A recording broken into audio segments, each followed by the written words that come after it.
Assalamu alaikum wa rahmatullah. Dear students, welcome back to another lecture of thermodynamics. आज के lecture में हम बेटा बात करेंगे लॉज ऑफ थर्मोडायनेमिक्स के बारे में। लॉज ऑफ थर्मोडायनेमिक्स जो है उसको पढ़ने से पहले मैं आपको एक चीज़ बता दूं बेटा कि ये जो लॉज ऑफ थर्मोडायनेमिक्स होते हैं they are only applicable for isolated and closed systems, applicable only for isolated and closed systems। जो आपके लॉज ऑफ थर्मोडायनेमिक्स है बेटा वो आप खाली अप्लाई कर सकते हैं बेटा। खाली किस चीज़ पे आप अप्लाई कर सकते हैं? अगर आपका सिस्टम जो है वो आइसोलेटेड है या वो क्लोज्ड है तो उन पे आप लॉज ऑफ थर्मोडायनेमिक्स अप्लाई कर सकते हैं। ये जो लॉज ऑफ थर्मोडायनेमिक्स है बेटा, ये लॉज ऑफ थर्मोडायनेमिक्स हमारे पास चार है। फर्स्ट लॉ जो है आपका that is called zeroth law of thermodynamics. Zeroth law of thermodynamics.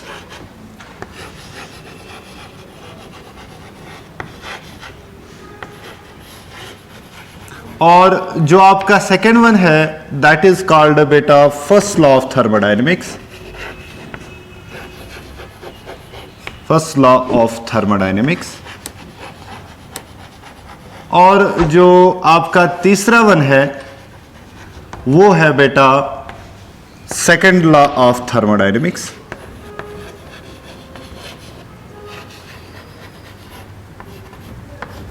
और जो आपका आखिरी लॉ है दैट इज कॉल्ड बेटा थर्ड लॉ ऑफ थर्मोडायनेमिक्स।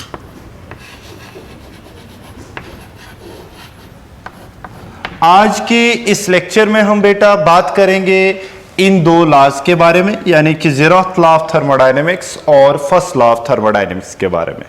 चलिए हम स्टार्ट करते हैं पहला लॉ जिसको हमने कहा है zeroth law of thermodynamics. Okay, चलिए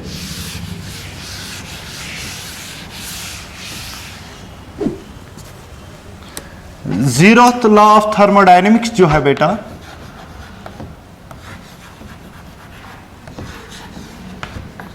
इस लॉ का जो दूसरा नाम है बेटा उसको हम कहते हैं लॉ ऑफ थर्मल इक्विलिब्रियम। इसको कहते हैं थर्मल इक्विलिब्रियम लॉ भी कहते हैं।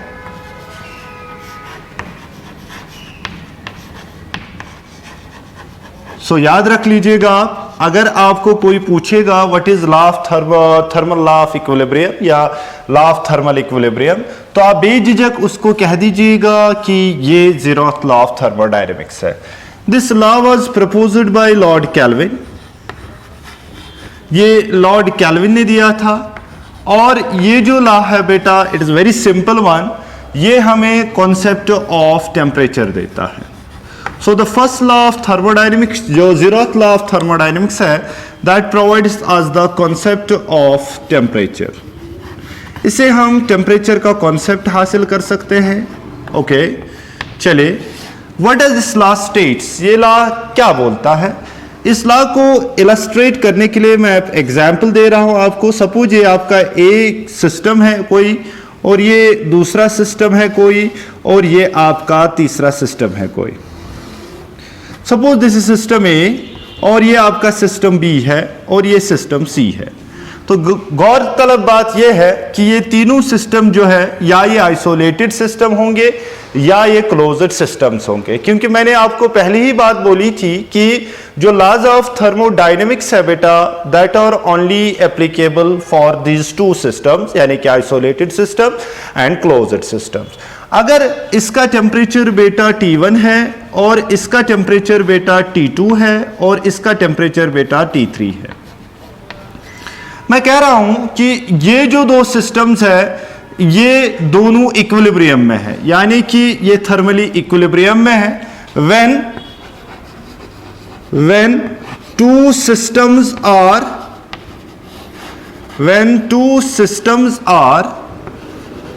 at thermal equilibrium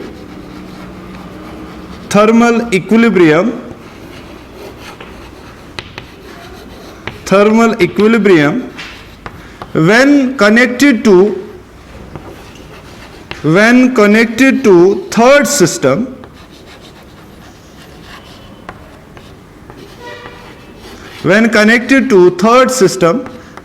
then all systems are at thermal equilibrium.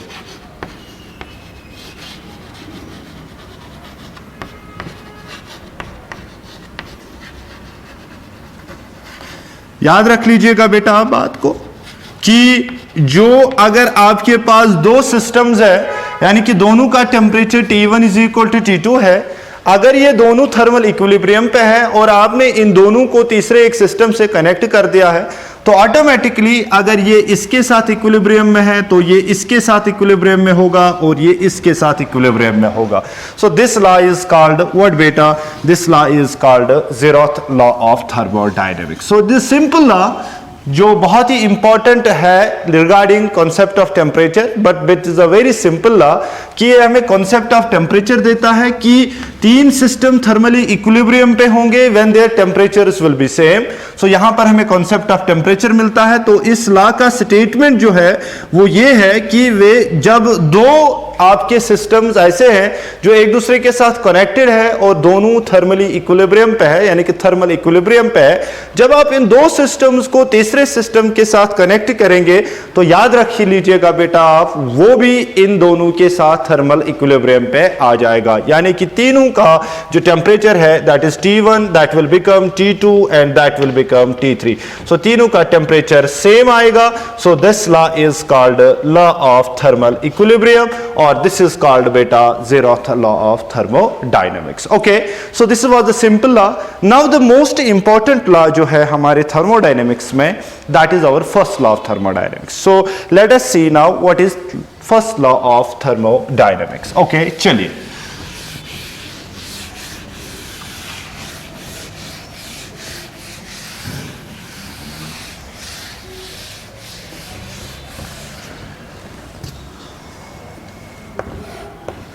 First law of thermodynamics.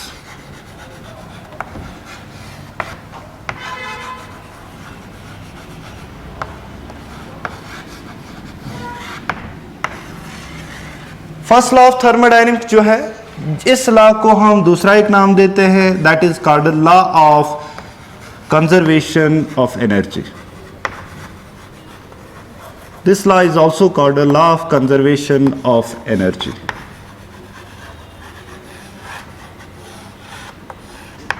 ठीक है बेटा, ये जो लॉ है, ये लॉ हमें कॉन्सेप्ट ऑफ एनर्जी कंजर्वेशन देता है. Concept of energy conservation.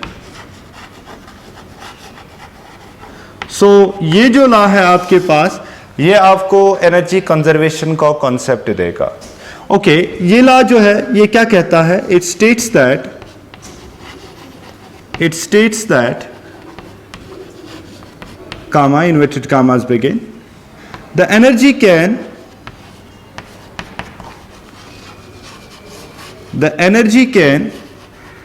neither be converted, neither be formed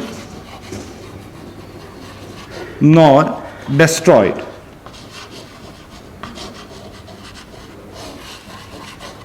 but can be transformed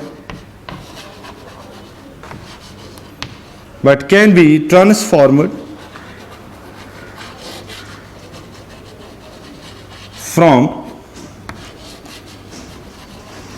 one form to another form.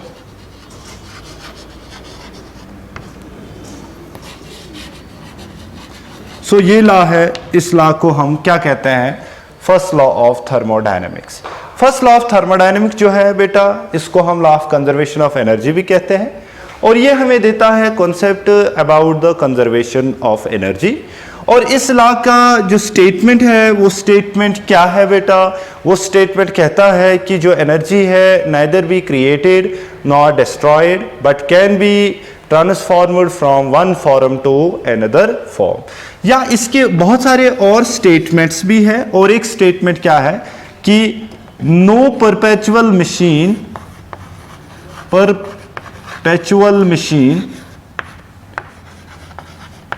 machine can be formed, can be constructed,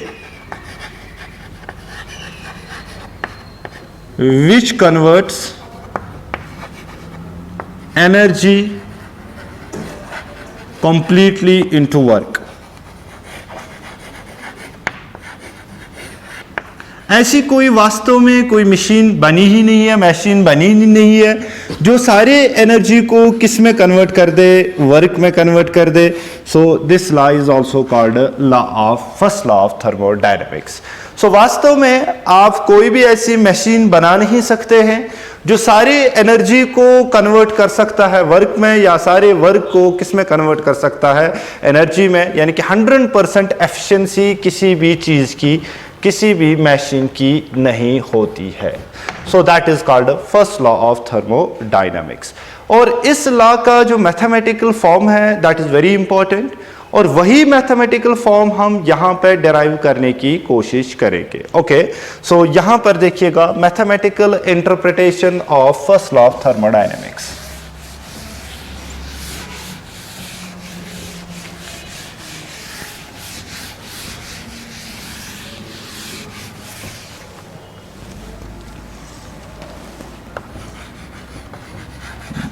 mathematical interpretation, formulation हम लिख सकते हैं mathematical formulation. What is the mathematical formulation for first law of thermodynamics? Okay, हम suppose करेंगे हमारे पास कोई system है, closed system है हमारे पास, जिसकी इंटरनल एनर्जी U1 है। ठीक है, सपोज आपने इसमें जो हीट अप्लाई कर दी है वो क्यों कर दी है, यानी कि heat absorbed bye the system is क्यों, और ये कुछ वर्क कर रहा है सिस्टम, दैट इज W। जब U1 पहली एनर्जी थी, यानी कि internal energy of the system U1 थी, तो आपने कुछ हीट दे दी, तो उसकी वजह से इंटरनल एनर्जी चेंज हो जाएगी, और ये वर्क भी साथ साथ कर रहा है, तो इसका मतलब internal energy once again changes. तो इस सिस्टम की जो नेट लास्ट में इंटरनल एनर्जी बनेगी, यानी कि फाइनल वाली, वो U2 बनेगी। ये फाइनल इसकी है, और ये इसकी इनिशियल इंटरनल एनर्जी है।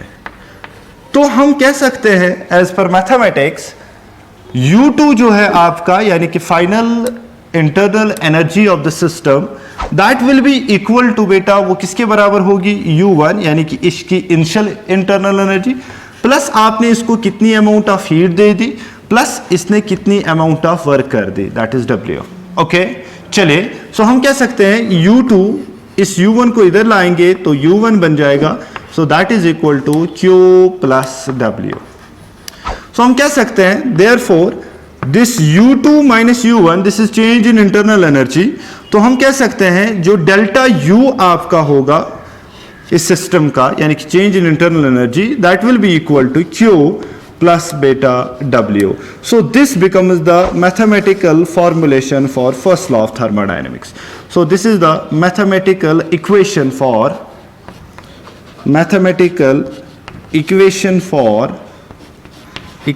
For first law. जो आपका फर्स्ट लॉ ऑफ थर्मोडायनेमिक्स है बेटा, उसकी जो मैथमेटिकल इक्वेशन है वो क्या है, डेल्टा U जो है आपका, यानी कि change in internal energy of the system, वो बराबर होगी कि कितनी अमाउंट ऑफ हीट इसने एब्जॉर्ब की और कितना अमाउंट ऑफ वर्क इसने किया होगा। सो ये इसके बराबर होगा। अगर आप देखेंगे ये Q जो है ये आपका स्टेट फंक्शन है, और ये जो आपका W है, अभी रिसेंटली मैंने पिछले लेक्चर में बोला है कि ये W जो है ये भी स्टेट फंक्शन है, और ये जो दोनों स्टेट फंक्शंस है, तो दोनों स्टेट फंक्शन जब मिलती है तो हमें यहाँ पर एक और फंक्शन मिलती है, ये पाथ फंक्शन है, सॉरी ये पाथ फंक्शन है आपकी, और ये भी है पाथ फंक्शन आपकी, जब ये दोनों पाथ फंक्शंस आपस में मिलते हैं तो हमें यहां पर मिल जाता है एक और function. What is that function called बेटा? That is called a state function. Okay, so we can say state function, that is change in internal energy in any closed or isolated system, that is equal to, as per first law of thermodynamics, that is equal to amount of heat absorbed plus that is work done by the system. Okay, चलिए अब ये जो mathematical formulation of first law of thermodynamics है, इसके क्या conclusion निकल सकते हैं हमें बाहर. ठीक है ना बेटा?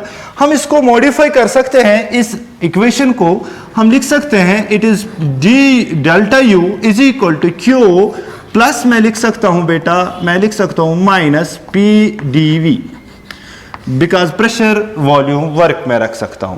And this P is external pressure बेटा. ओके, सो ये फॉर्म बन सकती है दूसरी, तो ये बन जाएगी डेल्टा यू जो आपके पास होगा, that will be equal to Q minus P D V, and this is external pressure.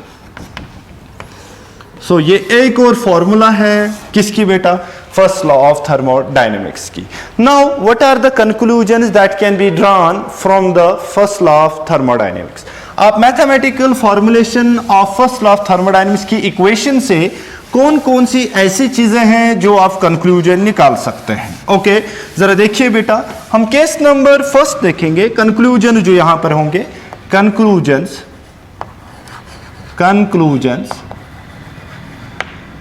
अब जो कंक्लूजन्स है ये जेई और नीट के लिए बहुत ही इंपॉर्टेंट है बेटा, आप इसको गौर से देख लीजिएगा. ओके, हम कहते हैं कि कंक्लूजन में केस नंबर फर्स्ट हम ले रहे हैं बेटा साइक्लिक प्रोसेस.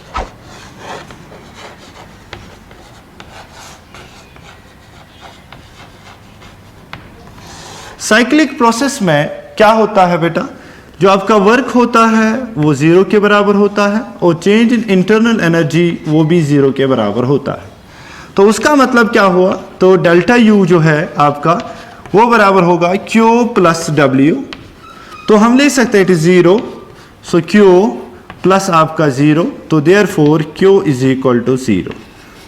तो आप ले सकते हैं कि in case of cyclic process all the three parameters are equal to zero, यानी कि W भी जीरो होगा और आपका डेल्टा U भी जीरो होगा और आपका Q भी जीरो के बराबर होगा. ठीक है? ओके, चले सॉरी W जो होगा वो आप निकाल सकते हैं. सॉरी, डेल्टा U जो होता है वो जीरो के बराबर होता है. Sorry, in case of cyclic process बेटा डेल्टा U जो आपका होता है वो जीरो के बराबर होता है.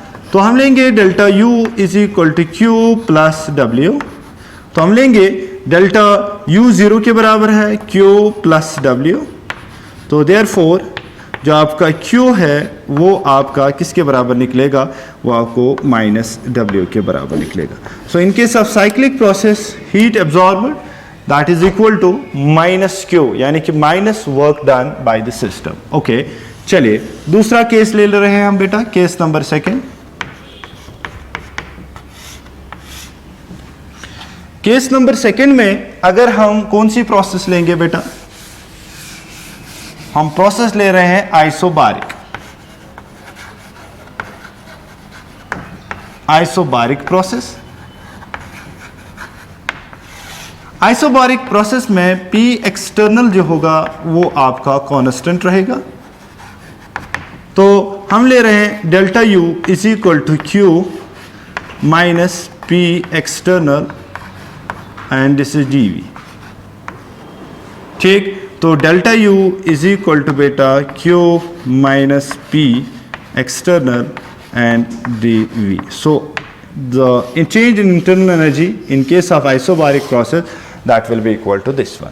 केस नंबर थर्ड अगर हम बात करेंगे बेटा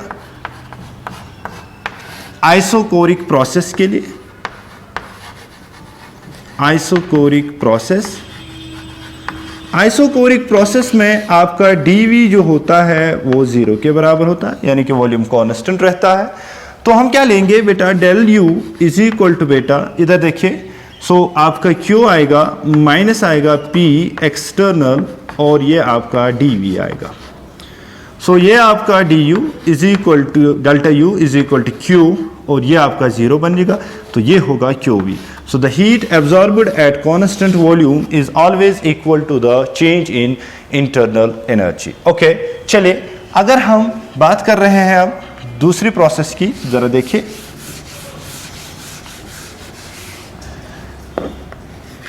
केस नंबर 4, अगर हम एडियाबैटिक प्रोसेस ले लेंगे.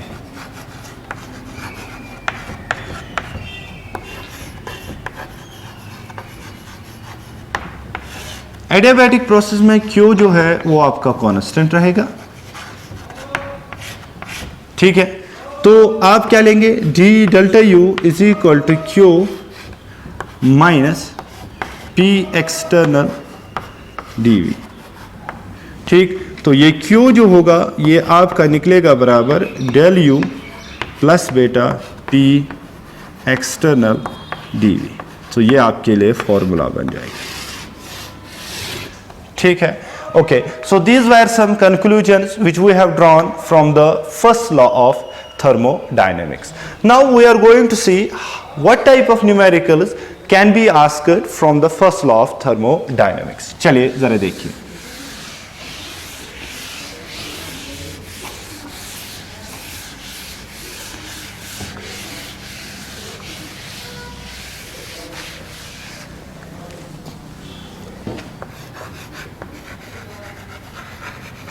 न्यूमेरिकल्स ऑन फ्लोट, FLOT जिसे हम कहते हैं, first law of thermodynamics.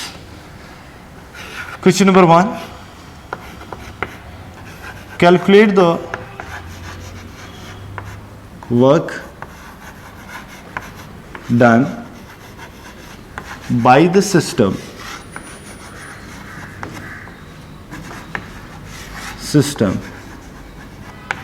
if it absorbs 20 joules which results into change in internal energy